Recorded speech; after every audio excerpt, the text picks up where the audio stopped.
esprimo una grande gratitudine ai relatori e all'associazione Il Felze che abbiamo l'onore di ospitare in questa prestigiosa, storica sede della libreria Sansoviniana, oggi Biblioteca Nazionale Marciana. E porto il saluto del dottor Stefano Trovato, che è il direttore della Biblioteca Nazionale Marciana. Io invece sono responsabile del settore stampa ed eventi, mi chiamo Margherita Venturelli, e ringrazio ancora il presidente Saverio Pastor, presidente dell'associazione Alfelze, a cui passerò presto la parola, e mi permetto di i relatori qui presenti, Pietro Brunello, storico, e Andrea Di Legni, direttore editoriale della casa editrice CR Edizioni. Naturalmente saluto il che non ha potuto raggiungere la postazione dei relatori, gli mandiamo un saluto, probabilmente ci seguirà da remoto, e dai curatori, come ben sapete, della collana Mariegole della casa editrice CR Edizioni. Io non mi addentro nel tema che sarà il protagonista di questa conferenza, saluto però a coloro che sicuramente numerosi sceglieranno di seguire attraverso il canale YouTube della Biblioteca Marciana questa conferenza, che ricordo ha il titolo di Una riuscita esperienza a servizio del patrimonio culturale immateriale di Venezia. E quindi cedo la parola al presidente Pastor. Grazie.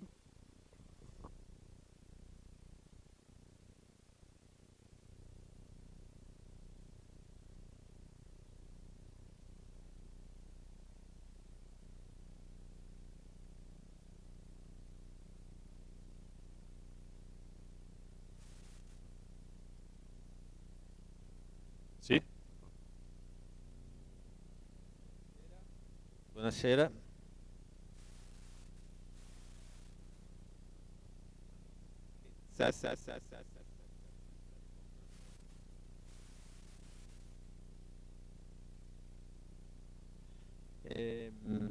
Allora,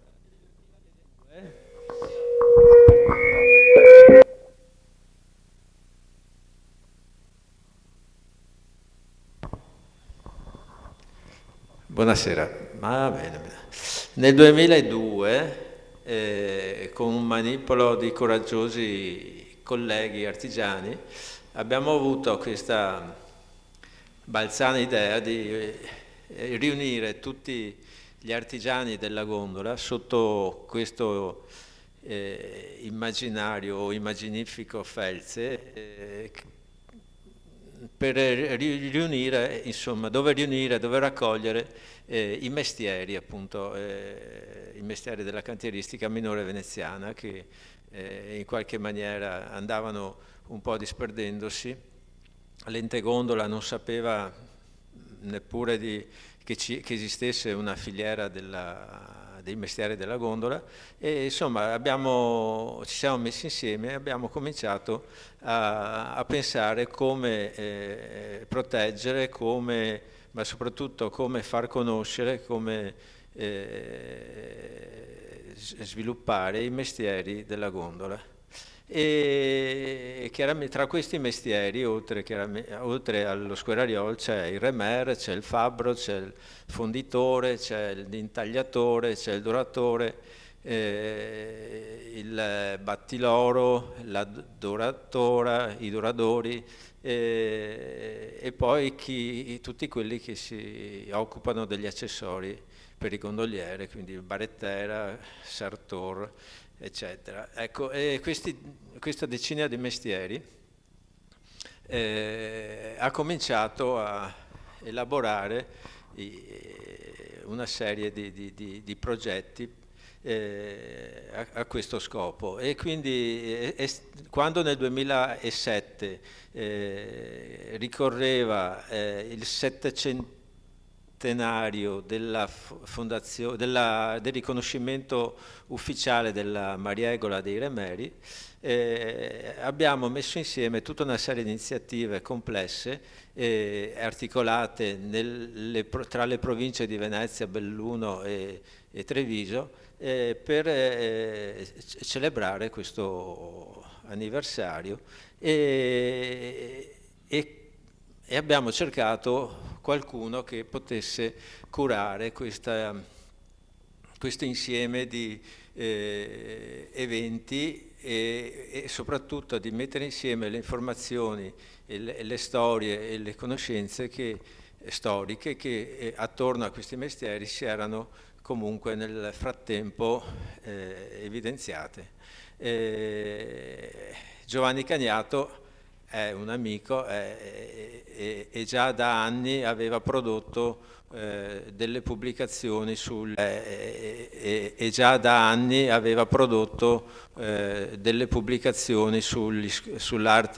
dello Squararoli e sull'arte dei Remeri, e quindi è stato immediato pensare a lui come collaboratore e punta di diamante di questo progetto complesso.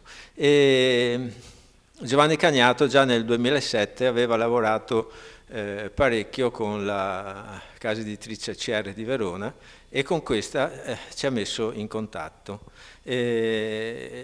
L'impostazione che si voleva dare a questo libro, a questo prodotto editoriale, prodotto da noi artigiani, perché come dice spesso Giovanni, sono state tra le poche pubblicazioni dove i contributi scritti sono stati regolarmente pagati, e quindi noi artigiani appunto abbiamo prodotto questo libro che raccoglieva tutto un insieme di contributi di storici specializzati in diversi ambiti, e per cui si andava dall'esperta di Mariegole e di corporazioni all'esperto, al generale della forestale che conosceva perfettamente i boschi del Cansiglio, dove anche abbiamo fatto una mostra in quell'occasione, e per poi arrivare anche al contemporaneo, dove si è analizzata più approfonditamente la realtà di questi ultimi decenni e la situazione attuale con i contributi nostri di remeri attuali del XX secolo. Ecco. E questo modo di procedere con contributi interdisciplinari è stato riconosciuto come uno dei valori del libro, tanto da fargli vincere il riconoscimento del premio Gambrinus proprio per questa complessità e ricchezza di contributi. Non è venuto da sé che questa impostazione volesse farsi metodo, e quindi con Giovanni e con Maurizio Miele, che era allora il presidente, direttore e anima della casa editrice, si è immaginato appunto di avviare una collana editoriale con queste caratteristiche, cioè quella dell'interdisciplinarità e quella dei temi legati ai mestieri della città di Venezia e dei suoi dintorni, dell'artigianato e della cultura immateriale. Ecco. Dopo il 2007 dopo le mostre in Arsenale e in Consiglio, il libro e vari incontri con le cittadinanze, abbiamo fatto nel 2009 il libro Con il legno e con l'oro, investigando gli aspetti legati alla scultura lignea e alla doratura. Anche lì numerosi, complessi, notevoli contributi presenti, e anche lì c'è stata, chiaramente questo accompagnava una mostra alla Scoletta dei Battiloro a San Stae, che ha riscosso anche là un discreto successo esattamente 25 anni fa.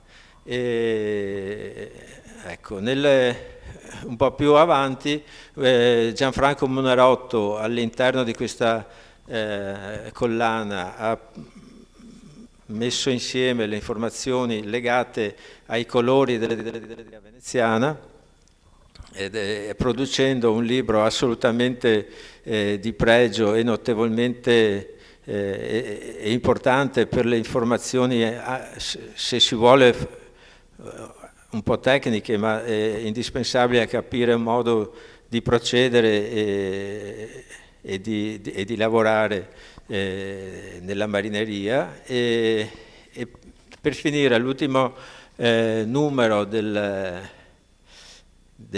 collana è Forcole, che è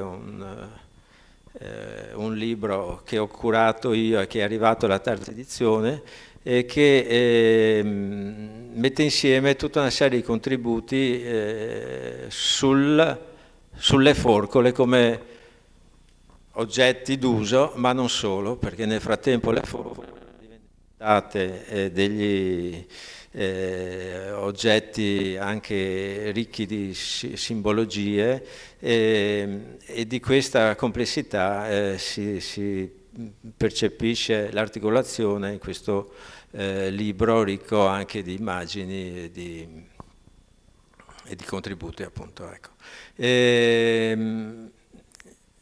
Giovanni Cagnato avrebbe dovuto essere qui, ma non sta bene, e quindi ho dovuto in qualche modo sintetizzare qualcosa che lui avrebbe detto sicuramente meglio di me, e passo la parola ad Andrea Di Lemmi, che è il direttore editoriale attuale della CR Edizione di Verona, e che continua questa grande attenzione e apertura verso le tematiche e le questioni veneziane, soprattutto legate all'ambiente e al patrimonio culturale della nostra città e della nostra storia. Grazie.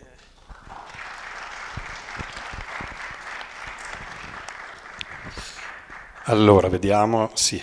Innanzitutto buonasera a tutte e tutti. Io devo fare un enorme ringraziamento a Saverio Pastor e all'associazione El Felze per avere promosso questo incontro, che è in ambito editoriale direi quasi un inedito, e poi naturalmente alla Biblioteca Marciana, Biblioteca Nazionale Marciana, che ci ospita in una cornice direi del tutto d'eccezione, che quasi incute anche un po' di soggezione. Vorrei cominciare dedicando questo incontro, appunto è stato già nominato, a Maurizio Miele, che avrebbe avuto molto piacere di essere qui oggi. Maurizio Miele, che è stato fondatore, anima e cuore per tanti anni di CR Edizioni e delle sue avventure veneziane, e di cui, senza poter vantare particolare merito, appunto cerco di raccogliere il testimone, cercando di portare avanti un lavoro che mi pare importante. L'occasione di presentare il lavoro di CR Edizioni di Verona su Venezia è stata data proprio dalla ristampa di Forcole, una nuova edizione completamente rivista con tantissime immagini nuove, stampata anche con una particolare cura, a cura di Saverio Pastor e con la sapiente regia di Michela Scibiglia. Come le forcole, se mi permettete di dire, sono i punti d'appoggio e di manovra per i remi delle barche veneziane, Così in fondo il libro è sempre stato il supporto materiale, concreto, il punto d'appoggio per il muoversi della cultura nel tempo e nello spazio, così un po' lo intendiamo noi. E quindi c'è una sorta di consonanza fra la cultura materiale del saper fare artigiano e il mestiere editoriale, che non a caso molte case editrici, compresa la nostra, nascono anche come tipografie. C'è Edizioni, che appunto ha sede a Verona, nasce più di 40 anni fa come tipografia e solo 10 anni dopo mette in piedi una casa editrice, aggiungendo infine anche una distribuzione editoriale, CR Vecchi, che ha sede a Padova, dando corpo quindi a una piccola filiera indipendente, diciamo, di un'editoria di piccole e medie dimensioni. Mi fa piacere ricordare questo aspetto, diciamo, che unisce il lavoro artigiano e il lavoro editoriale nella città che ha ospitato la più rivoluzionaria fra le imprese editoriali destinata a lasciare segni indelebili, cioè quella di Aldo Manuzio, ripercorsa in una splendida mostra qui a Venezia pochi anni fa, nel 2016, alle Gallerie dell'Accademia. Può stupire che sia chiamata un'editrice veronese come CR come protagonista di una riuscita esperienza editoriale a servizio del patrimonio culturale e immateriale di Venezia. E quindi cerchiamo un attimo di ripercorrere come mai CR Edizioni si è interessata così tanto a Venezia e poi di vedere insieme quello che nel corso degli anni abbiamo pubblicato. Va ricordato in particolare, se ci spostiamo dal Rinascimento e da Manuzio all'età contemporanea, con un salto di molti secoli, che Verona è stata fino a non poco tempo fa una capitale della grafica editoriale, in primis per la presenza dai primi anni del Novecento della Mondadori e quindi tutto l'indotto che la Mondadori ha prodotto nel corso degli anni. CR Grafica, la tipografia e CR Edizioni, la casa editrice, sono uno dei tanti frutti di quel saper fare grafico ed editoriale maturato dentro e fuori quella storia, quella della Mondadori, che ormai si è chiusa anche nella nostra città. CR Grafica nel 1980, CR Edizioni nel 1990 e poi CR Vecchi, come dicevo, dando vita a una piccola filiera indipendente di dimensioni però macro regionali. CR si occupa prevalentemente di Veneto ma anche di Friuli e di Trentino Alto Adige. Caratteristiche di CR sono l'attenzione al territorio, ma non in un senso meramente identitario, quanto più che altro come attenzione a un patrimonio da conoscere per salvaguardarlo e per trasmetterlo alle generazioni future. Questo sia da un punto di vista, diciamo, multidisciplinare, nel senso che sia una conoscenza di tipo storico, il nostro catalogo ha un ampio settore dedicato alla storia, ma anche alla storia dell'architettura, alla storia all'urbanistica, quindi al costruito delle città, e poi alla cultura artigianale, che incrocia quindi l'etnografia in certi tratti, la cultura contadina, cioè ha tutto un settore dedicato alla cultura materiale ma anche a quella immateriale del mondo contadino, penso ai volumi ovviamente di Dino Coltro, e poi una delle radici della casa editrice sta in realtà in un altro settore che è quello delle guide escursionistiche. Ma perché guide escursionistiche?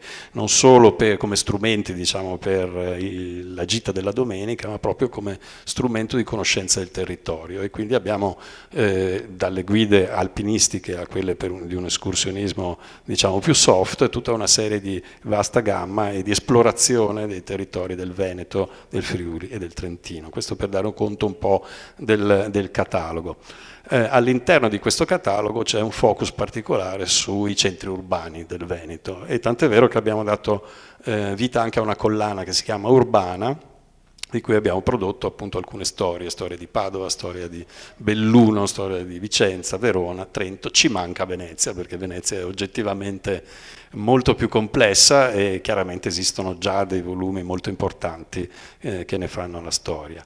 Ecco, questo per dire che però l'attenzione ai centri urbani, oltre che al mondo contadino, è stato un altro dei pilastri, diciamo, è uno dei pilastri del nostro catalogo.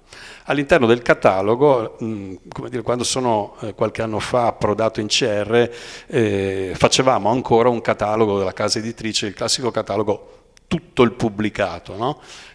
Cosa che ormai forse era un po' superata nel mondo di internet, quando trovi già un catalogo online che più o meno ti dà queste informazioni. Allora ci siamo concentrati su alcuni cataloghi di più piccole dimensioni, che sono banalmente quello pubblicato ogni anno con le novità, e poi alcuni cataloghi settoriali. Uno dei primi cataloghi settoriali che abbiamo messo in piedi è stato proprio quello su Venezia, e quindi nel 2018 abbiamo pubblicato un primo catalogo del pubblicato su Venezia che conteneva 78 titoli per un totale di 36 pagine.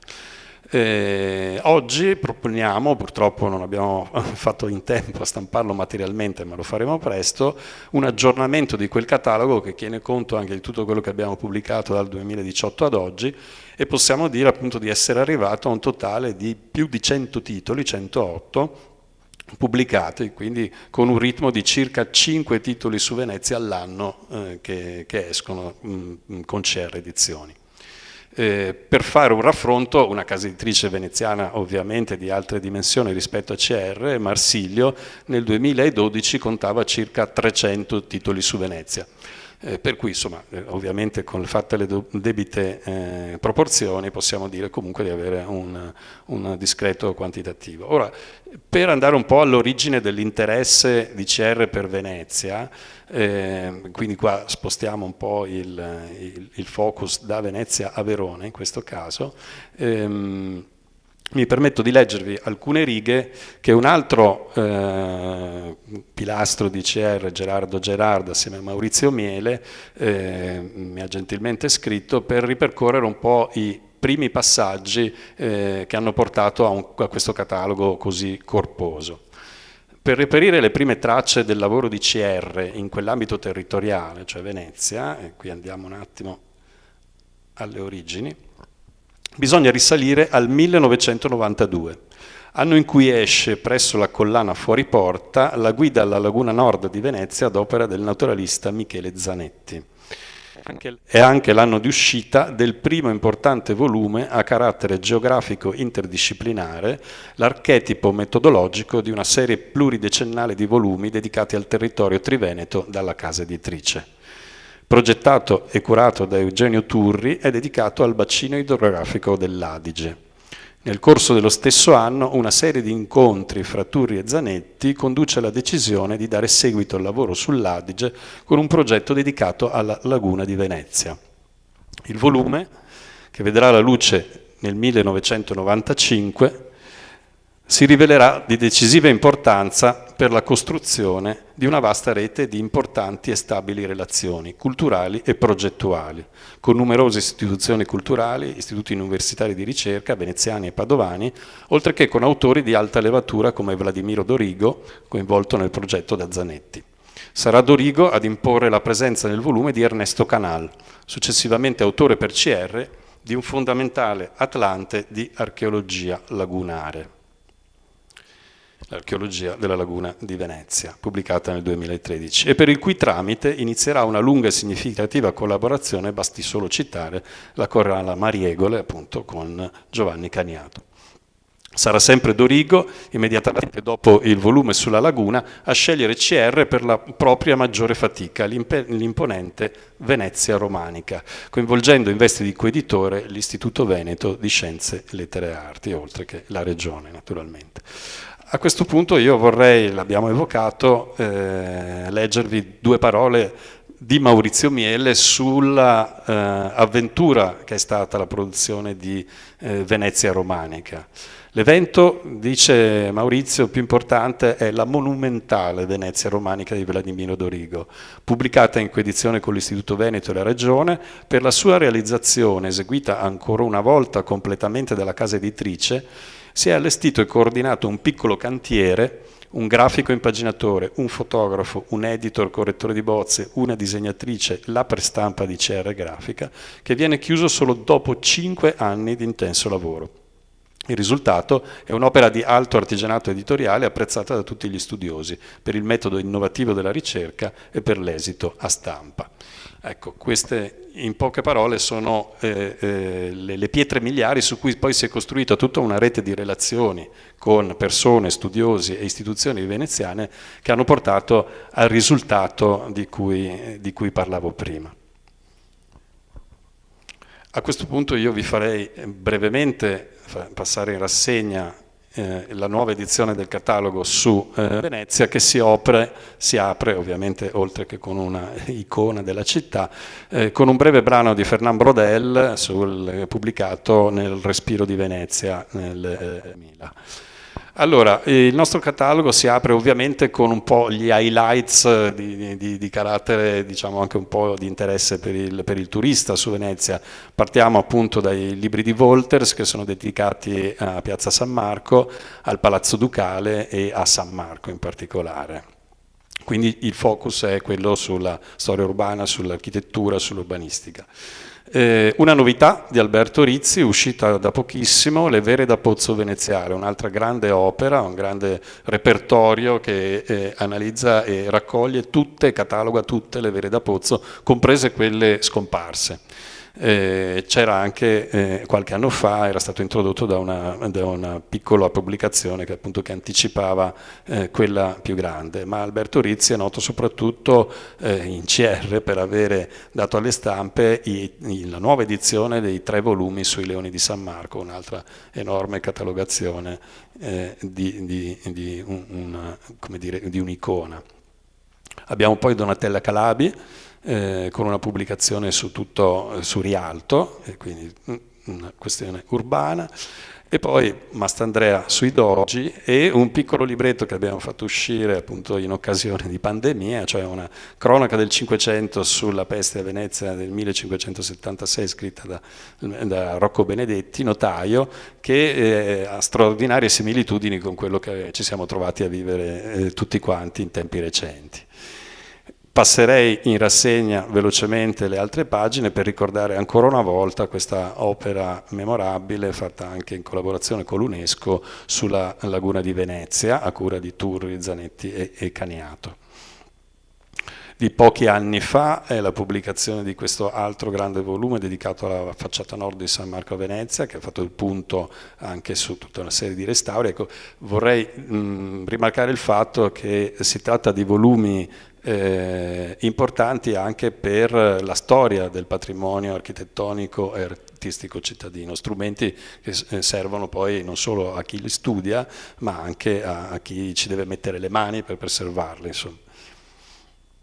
Ecco qua la serie invece, anche qui sempre a cura di Wolters, sui pavimenti alla veneziana, pavimenti del Rinascimento.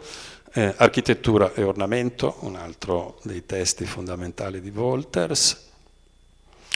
Guido Rossi e Gianna Sitran compaiono più volte nel nostro catalogo con tutta una serie di volumi, non tutti dedicati a Venezia, poi il loro sguardo si è ampliato molto oltre. Ed ecco Ernesto Canal con l'archeologia della laguna di Venezia. Credo che sia stato presentato poco fa un documentario sulla sua opera, che è raccolta appunto in questo volume con la copertina incredibilmente aniconica. Ne parlavamo poco prima fra colleghi, appunto non abbiamo più l'idea di un libro senza un'immagine in copertina. In questo caso il contenuto era particolarmente pregnante e non aveva bisogno di essere illustrato da una copertina. La Venezia romanica di Dorigo. E poi passiamo alla storia dell'arte. Abbiamo i volumi su Tiepolo, quello della Giorgione Canova di Mariuz, la miniatura per le confraternite e le arti veneziane di Lila Humphrey, e poi Forabosco e altri volumi sulla pittura veneziana. Pasquale Ventrice, e poi la riedizione di Giovanni Casoni sull'Arsenale di Venezia, un altro dei luoghi cardine, e poi passando un po' verso tempi più recenti, Carlo Rubini con la Grande Venezia nel secolo breve. Gullino, altro importante studioso di Venezia, con l'Atlante della Repubblica Veneta del 1790 e poi la saga dei Foscari e un patriziato per 5 secoli.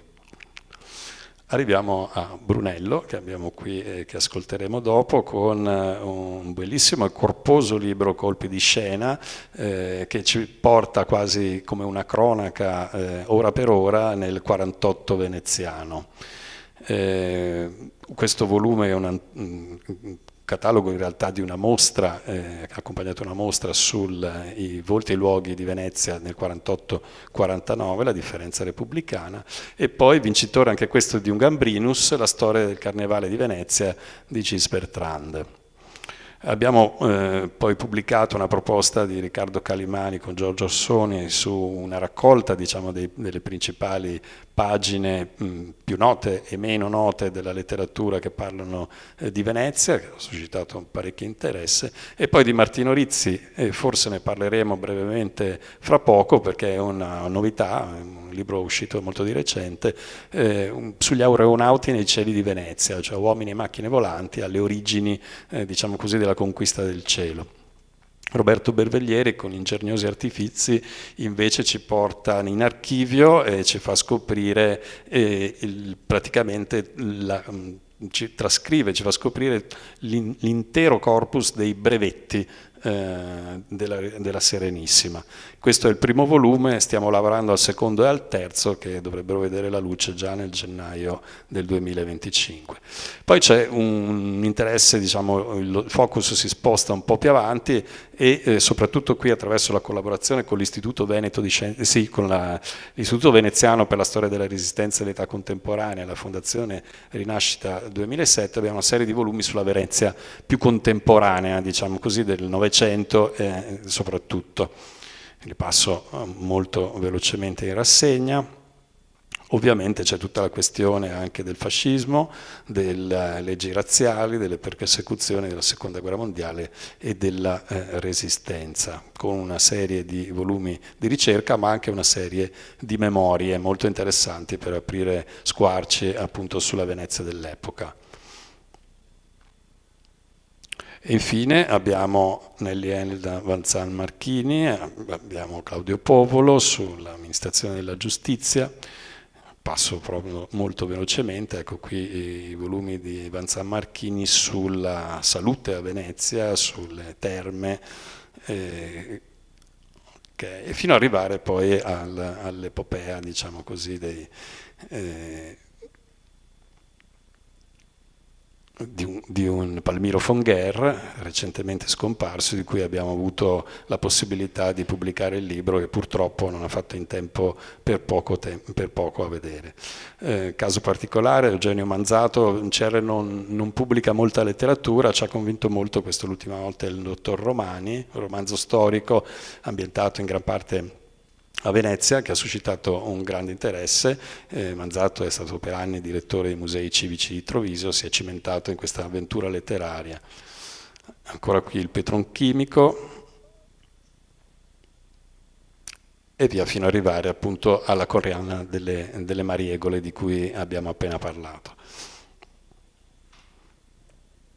Ecco, finisco semplicemente ringraziandovi dell'attenzione che è stata dedicata a Venezia in questa occasione e sperando che questo appunto non sia un catalogo esaurito, ma sia un catalogo in perenne movimento a cui possiamo aggiungere ulteriori tasselli. Insomma, io credo che come dire, Venezia sia non solo nell'occhio di tutto il mondo, ma anche, diciamo, una fucina e un continuo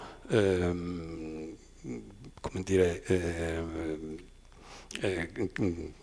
luogo dove si continua a creare cultura e si continuano a creare storie importanti, per cui io spero che potremo approfondire questa conoscenza con ulteriori pubblicazioni in futuro. Quindi grazie ancora per essere qui e per l'opportunità di illustrarvi un po' il nostro lavoro, e passo la parola a Piero Brunello, storico, con cui abbiamo avuto più volte occasione positiva di collaborare. Grazie al FELSE che ha organizzato e promosso l'iniziativa, alla Biblioteca Marciana naturalmente che ci ospita, e grazie a voi che siete presenti.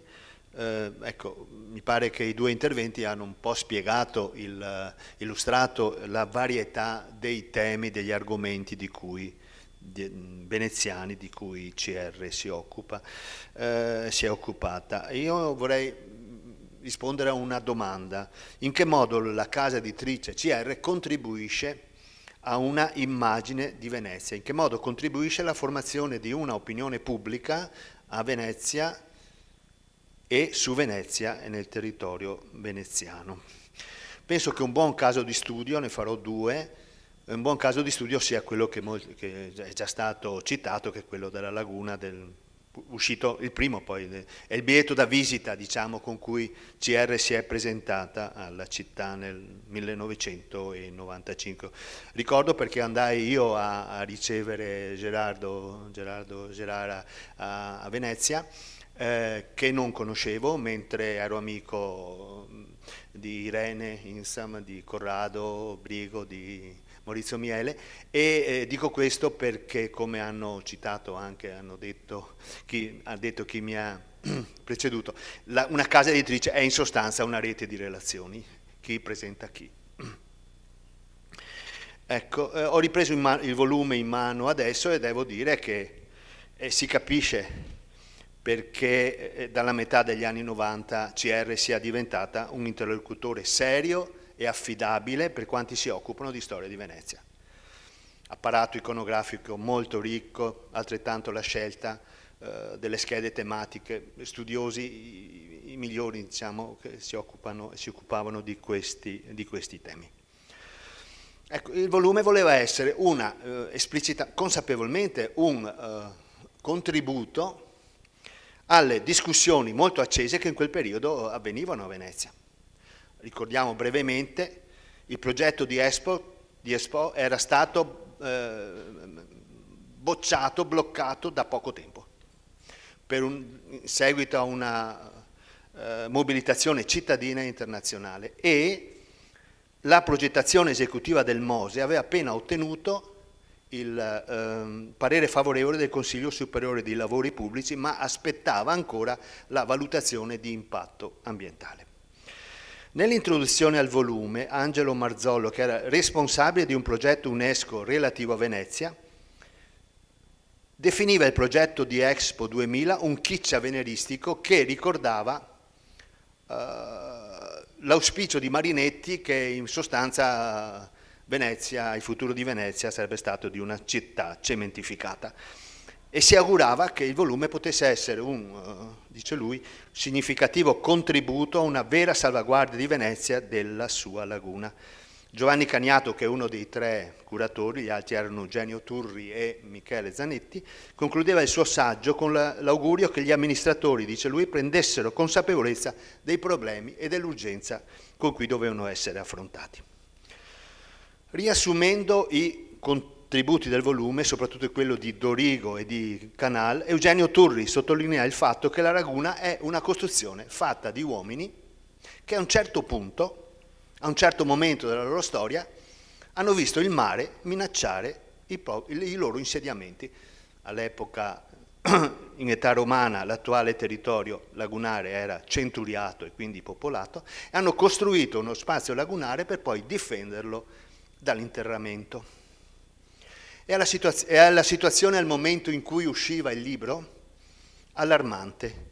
I fenomeni di eustatismo e di subsidenza che sono documentati nel libro, verificatosi nel corso del Novecento, potevano portare fine alla laguna.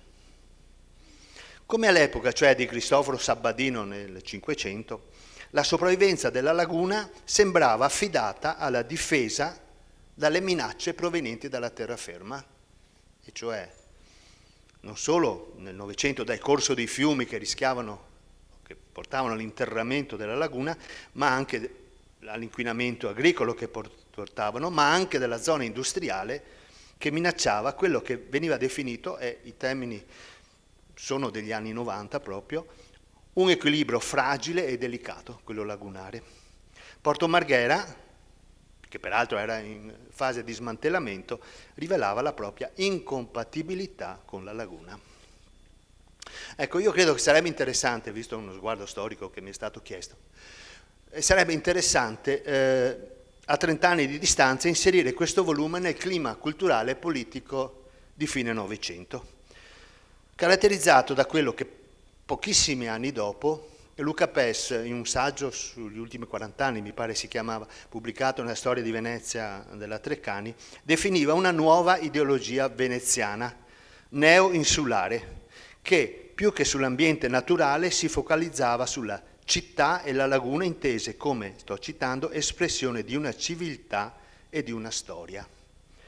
Io credo sarebbe anche interessante mettere al confronto questa ideologia veneziana, che Luca Pes chiama neo-insulare, con lo sguardo che in quegli stessi anni si stava verificando, formando in terraferma.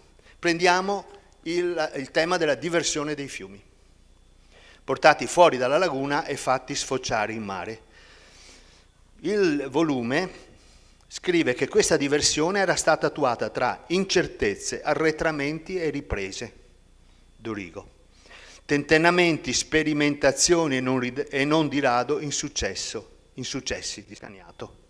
Tuttavia era un inconveniente necessario per uno scopo superiore, in questo caso la salvaguardia della laguna. Trovo che è molto interessante che in terraferma negli stessi anni, sto pensando al lavoro enorme che ha fatto e continua a fare il Centro di Documentazione Storico-Etnografica del Veneto Orientale, si chiama, intitolato a Giuseppe Pavanello di Meolo. Questo centro di documentazione, vedete le loro pubblicazioni, il taglio del Sile era visto come un'autentica calamità. Aveva seppellito la via Annia, reso impraticabili canali, campi e strade e condannato alla malaria, sto citando, i villani della bassa trevigiana. Quindi siamo davanti a un interessante, come si può dire, a dei confini mentali che dividono e contrappongono laguna e terraferma e di cui potrei portare molti esempi.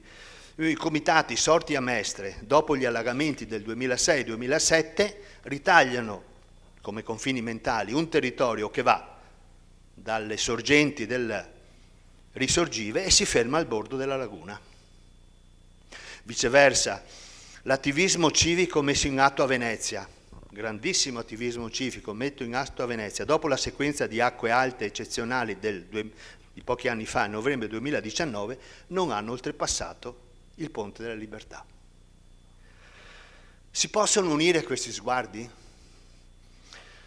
I recenti studi di Dalpaus e di Luigi Dalpaus e Luca Carniello, che suggeriscono di reintrodurre in modo controllato l'acqua dolce dei fiumi e favorire in laguna, in alcune aree della laguna,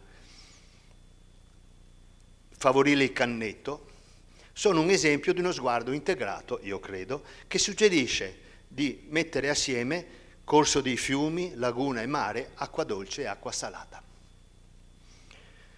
Ma a mettere ancora più in discussione, io credo, l'esistenza di due sguardi separati e di due storiografie, una di terraferma e una lagunare, sono i mutamenti climatici in atto, da quanto capisco. Se diamo credito alle stime, entro il 2100, e oggi siamo già a un quarto di secolo, entro il 2100 l'innalzamento del livello del mare Adriatico pare sarà dagli 80 ai 140 centimetri. Naturalmente diciamo 2100, ma si suppone che dopo il 2100 continuerà a salire, non è che per avere una scala. In altre parole, a nord e a sud di Venezia il territorio rischia di andare sott'acqua. E a che servirà il Mose se l'acqua entrerà e dilagherà tutto intorno?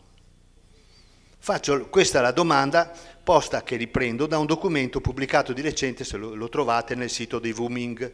Mi sembra un documento molto interessante perché vede Venezia e la sua laguna come parte di un ben più vasto sistema di zone umide e territori in bilico tra terra e acqua. Il documento si intitola Tornare nel delta al tempo della crisi climatica. Per cambiare gli sguardi, continua il titolo, e i metodi di intervento sui territori. Questo documento io penso sia buono perché suggerisce di fare della laguna e del Mose un laboratorio per analizzare eventi, modelli di sviluppo, interventi e soluzioni su scala globale.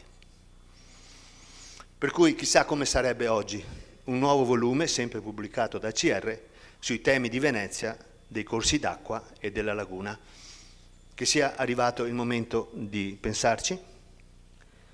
Il secondo punto, per chiudere, riguarda, ho preso il primo volume, vorrei prendere l'ultimo, pubblicato di carattere veneziano, quello dedicato alle forcole, che è molto bello, come tutti quelli della collana. Mariegole è stato a cura di Saverio Pastor, perché permette, secondo me, un libro che aiuta a discutere con uno sguardo storico e non solo artistico il patrimonio simbolico di Venezia. Il libro si concentra su un dettaglio, le forcole. Così facendo mette a fuoco materiali, luoghi, figure e saperi incorporati in un oggetto e mostra come il mondo dei simboli, delle immagini e degli emblemi sono creati da saperi manuali, capacità artigianali, tradizioni di bottega, innovazioni tecniche, perfezionamenti continui.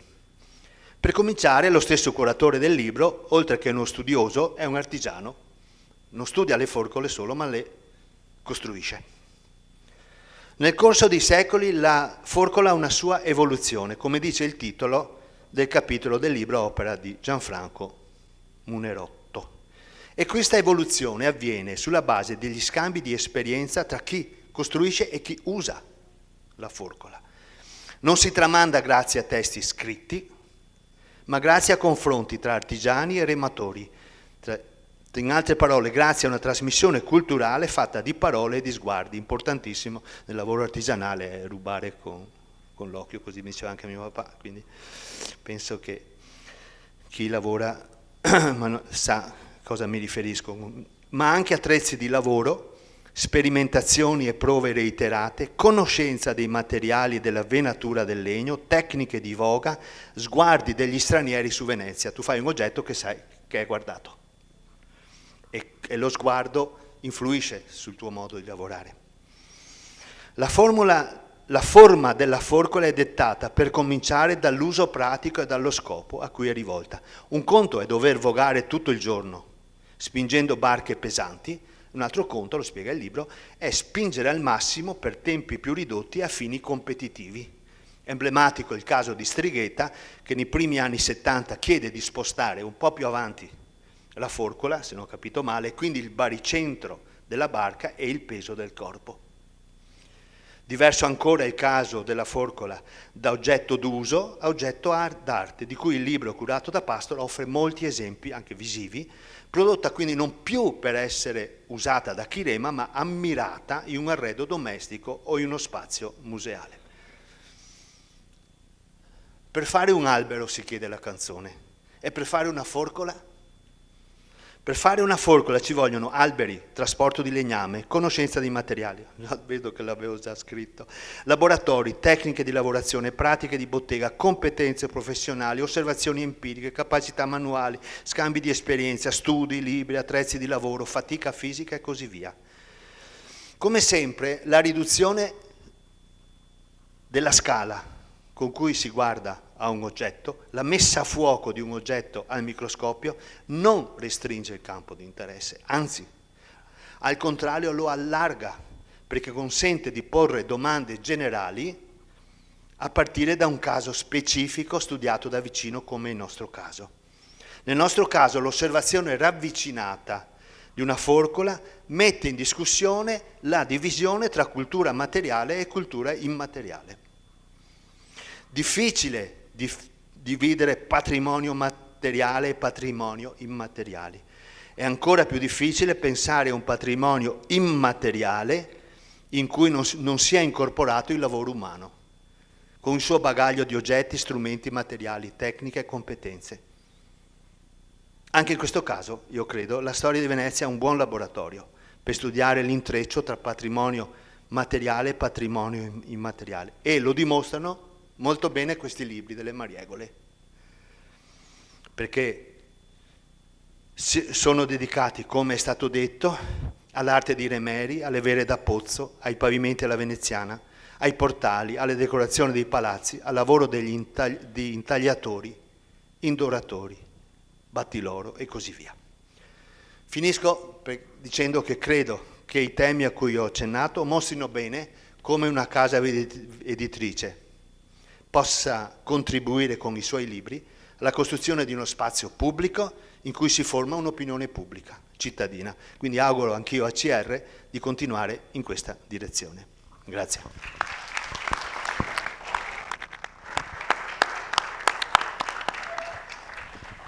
Ringrazio per il bellissimo intervento il professor Brunello, storico, che ha saputo attualizzare una visione sul passato e proiettarla nel futuro, per quanto incerto e anche pauroso, direi, che aspetta le nostre acque. Ecco. La nostra civiltà delle acque deve restare il centro della nostra navigazione culturale, intellettuale, della nostra sensibilità, insomma, sappiamo ormai che con CR questo ci sarà più facile, ecco, abbiamo un punto di riferimento per quanto veronese, ma importante, ecco. Ringrazio ancora, e se c'è qualche intervento ancora, abbiamo qualche minuto. Se c'è qualche intervento, ben volentieri. So che in sala è presente Martino Rizzi e forse potremmo concludere passando dalle acque al cielo con un piccolo sguardo appunto a volo d'uccello dall'alto della laguna su un libro che abbiamo recentemente pubblicato con lui.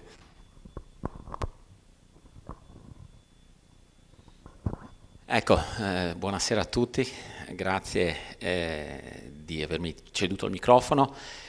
Saluto e ringrazio qui per la prima volta Di Lemmi, che conosco qui, che vedo qui per la prima volta dopo aver parlato tante volte al telefono. Questo è il libro che vedete è, non dico gemello, ma è un parente prossimo a tutti quelli delle Mariegole, perché io amo molto l'impaginazione data alle Mariegole e ho insistito io ho creduto che fosse l'impaginazione migliore per questo libro, che è un libro sui generis, si intitola Aeronauti nei cieli di Venezia, uomini e macchine volanti 1784-1911, sono 127 anni, un arco di tempo lunghissimo e diversissimo.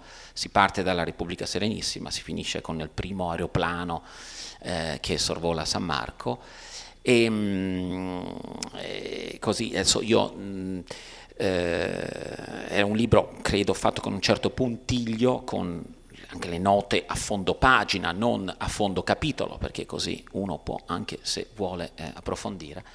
Ma non sto qui a raccontarvi il contenuto, magari lo racconterò in una presentazione che farò a breve, assolutamente. Ma invece volevo raccontarvi un attimo la genesi del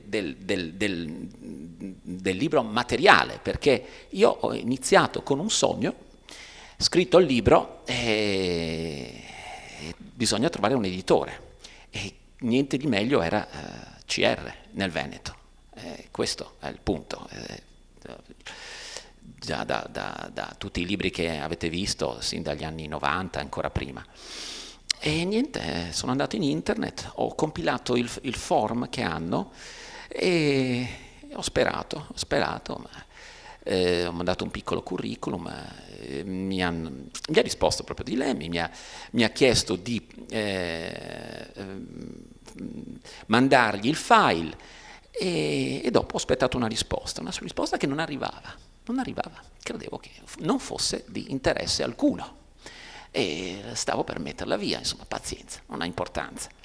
Ho scoperto un mese dopo che l'email del dottor Di Lemmi era finita sulla spam e non me ne ero accorto per caso e lì è iniziato tutto questo processo lungo. Ringrazio Lucia Turri che è stata diciamo l'artefice materiale, perché mi ha corretto le bozze, mi ha impaginato il libro, mi ha dato 1000 suggerimenti, mi ha evitato di fare molti errori e il libro è realtà. Sono molto contento, ringrazio tutti, vi invito a leggerlo se siete curiosi. Non fa parte di arti e mestieri, ma ci sono tante cose credo inedite, mai raccontate prima, a partire dal primo esperimento fatto proprio qui in bacino di San Marco da un procuratore di San Marco che era anche direttore di questa biblioteca della libreria Marciana, Francesco Pesaro, nel 1984, che ha lanciato un grande pallone a idrogeno e ha dato la stura a tutta questa passione per l'idrogeno che si è sviluppata in quegli anni, in 2 o 3 anni, tanto che si pubblicizzava come fare l'idrogeno, come usarlo, come fare palloni piccoli, grandi, eccetera, eccetera. E bellissimo anche il dispaccio arrivato qui dall'ambasciatore Daniele Dolfin in Senato, che legge, che viene letto in Senato e che racconta dello stupore, io riporto le parole, sarebbe bello leggerle, davanti a questi 2 uomini che si involano per la prima volta nella storia al Bois de Boulogne davanti a una folla immensa, valutata insomma quasi 500.000 di persone lì a Parigi, e una sensazione che tutti hanno provato ma che nessuno è capace di raccontare. Ecco, queste sono le parole di Daniele Dolfin. E da lì è iniziato tutto fino al 48, che è stato importante perché è il 49, 1849 è l'anno per i manuali di storia militare in cui avviene il primo bombardamento dall'aria della storia, Venezia ha anche questo triste primato.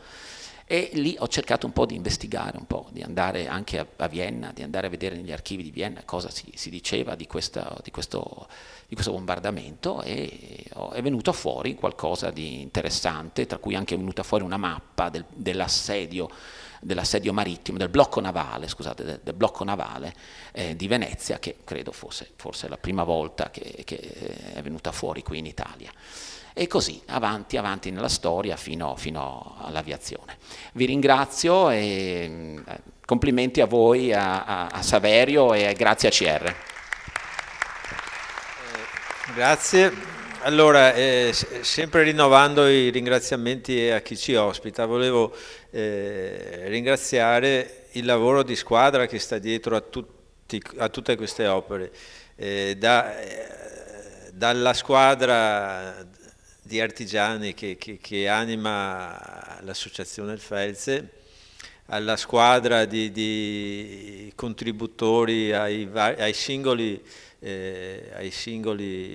volumi, ai singoli titoli, alla squadra di varie competenze che si percepiscono quando si compone il numero telefonico di CR Edizioni, e quindi c'è sempre un corale contributo, ecco, che penso sia un metodo vincente e che a noi artigiani piace, per quanto l'immagine dell'artigiano sia ancora quella dell'uomo piegato sul proprio banco all'interno di una bottega chiusa e inarrivabile, ecco. Cerchiamo di cambiare punto di vista, ecco. Grazie ancora alla Marciana, e non so se volete dire qualcos'altro. Sì. Allora, io naturalmente ringrazio, e visto che mancano pochissime settimane a Natale, da parte della Biblioteca Nazionale Marciana, da parte di tutto il personale, naturalmente da parte mia e da parte del direttore, un augurio di buon Natale a tutti voi. Grazie.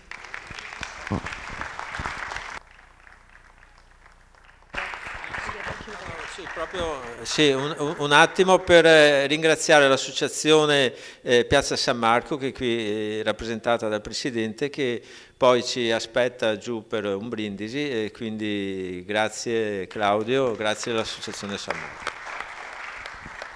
Grazie Saverio, grazie a tutti e buonasera. Niente, ogni anno il Felse decide di finire in zona Piazza San Marco. Anche quest'anno, quando Michela ci ha chiamato, ci date una mano? Sì, assolutamente sì.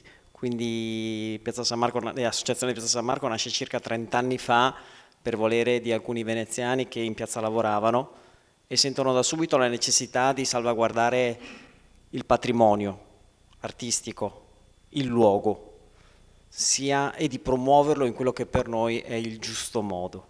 E da subito si rendono conto che per salvaguardarlo c'è la necessità di non essere un'associazione di categoria, ma di essere un'associazione composta da sì le aziende che lavorano nell'area marciana, ma anche da tantissimi veneziani, soci individuali che partecipano alle nostre attività, perché è giusto difendere il patrimonio che noi, tutti noi vediamo con i nostri occhi, ma spesso ci si dimentica di quello che fa il Felse, di proteggere l'anima, di proteggere tutto quel patrimonio immateriale di cui tanto si è parlato e che difendete tutti i giorni, perché è questo patrimonio che ha fatto sì che Venezia sia quella che conosciamo oggi, ed è con cui attraverso questo patrimonio continueremo a far sì che Venezia sia quello che è oggi. Quindi grazie a voi per quello che fate, e per noi è un grande onore. Adesso, per chi volesse, abbiamo organizzato un piccolo brindisi, anche un po' natalizio forse, vista la data, qui giù al Todaro. Grazie a voi.